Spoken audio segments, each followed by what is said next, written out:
Yeah. And, you know, I think, I'll say this, you know, it's great to talk about that, but if we don't have perspective on something, it really doesn't mean a lot. You have to have perspective to understand it.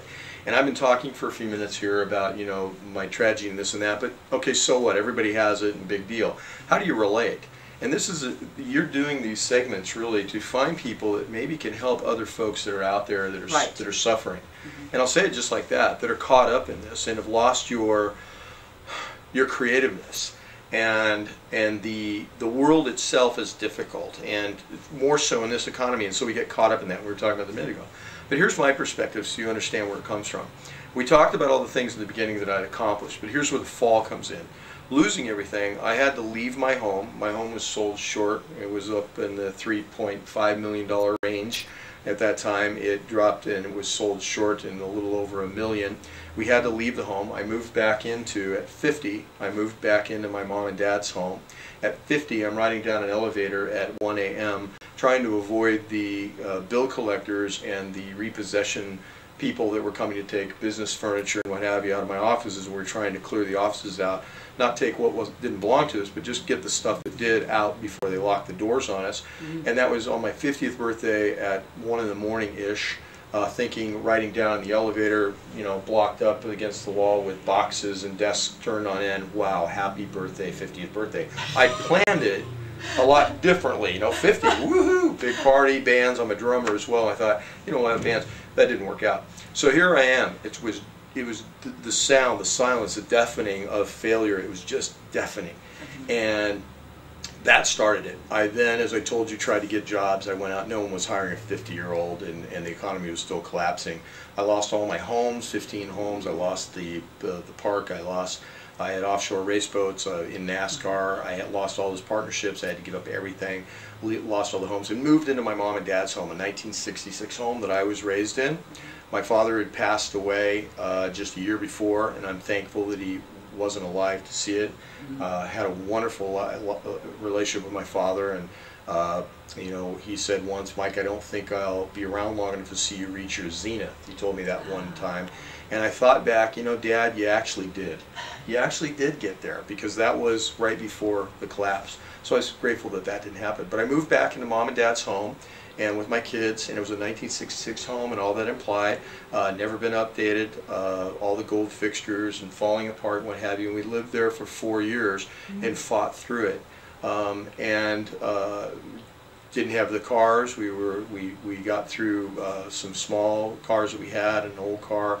We could. I even took a picture of me running out of gas. I had a friend that had to come up the hill. I thought I lived up the top of the hill. Mom and Dad lived up on a hill, and I thought if I could make it home, I could coast back down to the gas station the next day, because every dollar. I mean, you're counting quarters now, like $2,500 before. So I thought if I could get home, I could coast down the next day and fill up then. So I wanted to milk it. I ran out going up the hill. I had to call a friend. He came by, he brought a gallon of gas, and I had him take a picture. I still have the picture of me pouring the gallon of gas into my car. By the way, the truck was a lease, and it was almost to go. It was like 4 months, 5 months from the end of the lease, and it had steel coming out of the tires. People would say, your car, your steel belts are, you know, yeah, I get it, I know.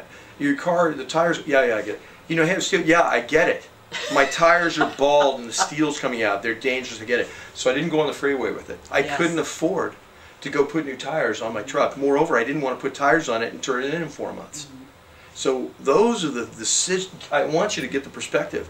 It's not like I'm sitting here in this chair today and we're talking about, okay, you should do, no. I lost everything. I amassed a lot of wealth, and I lost it all. And trying to come back from it, it was difficult. 6 months in the fetal position in '08, and I finally snapped out of it. And I got it together, and it does not come quickly. It has not come fast. I think that's also a whole process. I think in this day and age, I think it's easy to forget that things aren't instant. Recovery is not instant. No. Whether you're ill, or it's a financial crisis, or you lost your job, there is no, I mean, it can happen, of course, but don't count on it. Yeah, don't count on it. So then you do have to really tap into the creativity, and it's like you're always talking to yourself to keep your positive attitude up and Yeah. energy. You It's know, interesting. You know, Sophia, I think it comes from this. I talk to so many people, I counsel people today on hardship and how to overcome it. I think great. that's what I do with the law firm. I started a law Wonderful. firm 3 years ago that is tailored to what they call troubled debt resolution. People come to my office and they are filled with troubled debt, whether it be credit cards, whether it be mortgages, what have you, the debt that's eating them up, and the loss of their home potentially through foreclosure. So when we're talking, there's no way for anyone to get it fixed. In other words, we said this earlier, get the creative juices going. If we're caught up in the woe is me stuff, the operational stuff of life. So you have to have, and the only way you do that, because you're caught in that journey and that process, that operational process of saving a home, for example, has a certain daily routine. You go to bed thinking about it, you get up thinking about it. If you're thinking about losing your home when you go to bed, you get up thinking about it, there's no creativity in your life. You're starting your day out with the bad thoughts. So I focus and help people figure out a way to find a journey, to get moving in a forward direction. The stagnating of what's about your life now, the thing that you're doing that's not doing, it's just you're in a very static state. I call it quicksand. Quicksand. No, you can't pull yourself out of the quicksand. That's what I call it. You're right. And you can't. And it'll pull you down. And if you keep focusing on the quicksand, that's all you're focusing on. You're sinking. It's kind of like they tell you this when you're driving. You know, if you look over there, you go there. Yeah, right? Just don't look at the tree. So, especially on a motorcycle. Yeah, a motorcycle, bad, really bad. So you can't focus on that. Now that's easy to say because that's huge, but you have to. And so there are tools you can get help to do that. You can start trying a little bit at a time to say, this doesn't define me. And I call it mourning.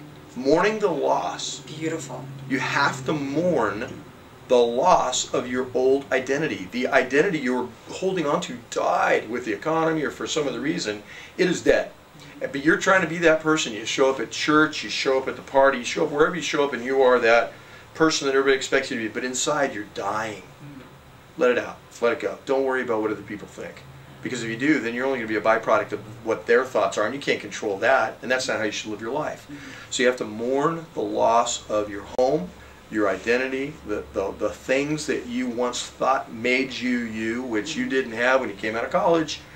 You didn't have before you had them. If you got them 5 years ago, 6 years ago, 10 years ago, what about 11 years ago? Did you have them? No. Did it define you then? No.